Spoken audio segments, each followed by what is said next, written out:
Donc tout à l'heure on a fini la partie du choix des mots-clés. Comme vous le voyez, donc nous on a travaillé sur l'historique de recherche du Google. Bien sûr, ces historiques-là, ils sont basés sur les 12 derniers mois.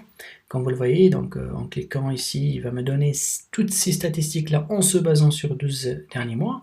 Quand je peux aller à une recherche beaucoup plus, 24 mois, ou bien je peux aller à une recherche très courte qui peut être uniquement basée sur les 12 derniers, plutôt le dernier mois carrément. Aujourd'hui on est en avril, donc là il va me donner des statistiques qui sont basées sur le mois de mars. Mais moi ce que je vous conseille de toujours de bosser sur une année. C'est une moyenne, ça peut vous donner un petit peu la variante par rapport à ce mot-clé là. Alors autre chose, donc comme vous le voyez là, au niveau des ARAM, on a vu ça tout à l'heure. Donc le nombre de recherches n'était pas très top.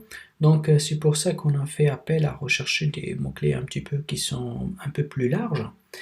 Toujours ces mots-clés-là, vous pouvez les télécharger en cliquant ici, télécharger les mots-clés, vous pouvez les télécharger pour envoyer à votre client, comme ça lui il peut aussi vous aider à faire une sélection aux côtés.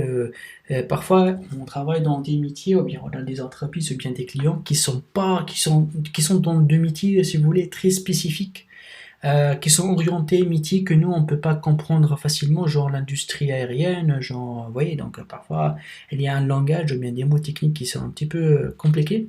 Donc du coup, lui, il peut te sélectionner des choses pour t'aider à raffiner ta recherche. Alors, donc maintenant on va essayer de voir le plan, donc vue d'ensemble en fait. Voilà, on va voir vue d'ensemble par rapport aux mots-clés qu'on a sélectionnés. Donc, par rapport à ma vue d'ensemble, là, si je prends par exemple recette gâteau, il te dit, bon voilà, c'est le nombre d'impressions, un petit peu le coût, combien de clics elle peut générer. Ça, c'est des statistiques qui peuvent vous donner Google. Bien évidemment, toujours, il faut laisser le pays qui vous intéresse, parce que dès que je change de pays, on aura d'autres statistiques. Là, donc, tu peux enregistrer ce plan-là. Donc, par défaut, il va vous donner la date de l'enregistrement de ce plan. On va mettre plan, voilà. Pour lui, par défaut, il vous donne la date. Moi, je vous conseille de mettre le nom de votre entreprise d'abord. Voilà. Et comme ça, vous aurez une visibilité par la suite. Alors ici, donc si vous voulez voir les statistiques, moi ce que je vous conseille de sélectionner toujours Google, parce que là, si vous dites Google est partenaire du réseau de recherche Google, c'est comme si lui, il va ajouter d'autres moteurs de recherche qui sont pas très connus, que parfois c'est du spam, qui vous donne des pubs et les gens ne cliquent pas souvent. Moi, genre ce que je trouve, c'est comme Q-Search, etc. Donc parfois, moi, lorsque je les vois, je ne les utilise pas, je clique pas sur leurs recommandations. Donc du coup, là, il faut mettre que Google, voilà. Les langues, alors moi là je vous conseille de mettre langue français pour encore spécifier, parce que si quelqu'un voilà, qui a un clavier chinois, qui est en Chine, qui ne comprend pas votre langue, ça sert à rien, même si lui il a copié-collé un mot-clé ou bien il a cherché un truc, et c'est pas vraiment votre cible, donc du coup il fallait mettre langue français. Donc ça, le lieu, on est d'accord. Alors et du coup il vous donne les mots-clés. Ça, c'est les 5 derniers mots-clés. Il vous donne quelques aperçus par rapport à ça. Et il vous dit, voilà, au niveau des villes, vous pouvez avoir beaucoup plus de trafic sur cette ville-là, Casa, Marrakech, Fès, etc. Donc comme ça, vous allez avoir une idée par rapport aux villes que vous pouvez cibler. Là, par rapport les recherches, comme vous le voyez, c'est la plupart des mobiles. Donc c'est très important lorsque vous voyez ça. Vous devez comprendre tout de suite que vous devez avoir un site qui doit être responsive. Et du coup, il fallait revenir vers le site du client. Alors pour vérifier s'il est responsive ou pas, adapté au téléphone, vous cliquez bouton droit. Moi je suis sur le navigateur Google Chrome et je clique sur inspecter. D'accord? Et vous voyez ici, il y a tablette, il y a un mobile. Vous cliquez sur mobile, voilà. Et là il est en train de vous donner la version mobile. Et du coup lorsque je regarde, bon, ça m'apparaît correct. Elle est responsive, elle est adaptée au mobile, donc ça va. Donc tout va bien, le bouton, le menu, voilà. Tout fonctionne correctement.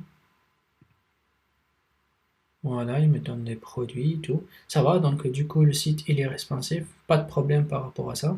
C'est pour ça que c'est très important de vérifier. Donc on a enregistré cette vue d'ensemble et me donne un petit peu si vous voulez, un petit aperçu avant le lancement de la campagne, si vous voulez. Là, il me dit, voilà, au fur et à mesure que vous dépensez. Mais comme je viens de vous dire, c'est par rapport à ces mots-clés-là, et du coup, tout dépend des mots-clés que vous avez choisis par rapport à votre campagne. Alors, groupe d'annonces, c'est un petit peu les deux groupes que je viens de créer avec vous. Voilà, donc c'est les deux groupes qu'on vient de créer qui contiennent, chaque groupe d'annonces ici, il contient les mots-clés définis. On va voir après, par la suite, à quoi ils vont nous permettre ces mots-clés-là et comment, grâce à ces mots-clés-là, on peut atteindre des personnes, bien évidemment. Alors, les mots-clés. Ça, c'est la liste de tous les mots-clés, on va dire, qui sont avec les deux groupes d'annonces qu'on a créés. Donc là, il te dit, bien sûr, le groupe d'annonces que vous avez. Là, c'est un petit peu le CPC max. Le CPC, c'est le coût par clic maximum, combien ça va coûter. Mais nous, bien évidemment, on va le changer, on va le mettre, on va le fixer pour qu'il ne soit pas très coûteux. Voilà, je viens à cette campagne-là, je mets le coût par clic max, ça ne doit pas dépasser 3 centimes, on va mettre. Voilà, et ça aussi, ça ne doit pas dépasser 3. Sinon, ça va avaler tout mon budget. Hein. Vous voyez là, c'est le nombre d'impressions, il est très très faible. C'est pour ça qu'il faut élargir un petit peu au niveau des mots-clés. Hein. Donc ça, je ne pense pas lancer une vraie campagne. Je ne pense pas qu'on va aller jusqu'au bout. Comme vous le voyez, la deuxième, il a, par rapport aux mots-clés colorants qu'on a vu, il trouve que c'est très très peu. Donc là, par rapport à ça, c'est voilà, c'est très minime.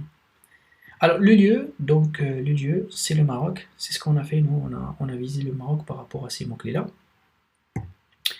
Voilà, donc ça, c'est grosso modo cette partie qui est la partie du recherche mots-clés. Alors, il y a une information qui est très importante, comme vous le voyez ici, il y a idées de mots-clés.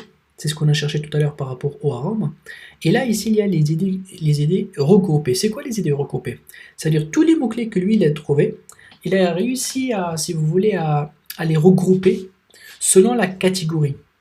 Ça veut dire les arômes naturels. Voilà les gens ce qu'ils tapent pour chercher arômes naturels. Là, c'est l'arôme alimentaire. Ça, les arômes artificiels. Ça, arôme d'une manière générale. Et voilà. Si je viens, par exemple, là, au niveau des arômes, au niveau celles qui sont alimentaires, toutes les combinaisons alimentaires, déjà, nous, on a pris quelques-uns, on va les ajouter dans les arômes. Voilà. On va cliquer sur ajouter. Du coup, là, il vient de m'ajouter 6 ou ça dans mon groupe d'annonces qui...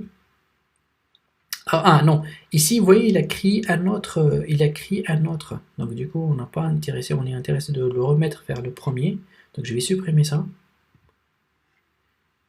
Je reviens vers idées regroupées, je sélectionne, et là je choisis le mien, voilà, c'est celui-là qu'on a créé. Voilà, on va les ajouter, parfait.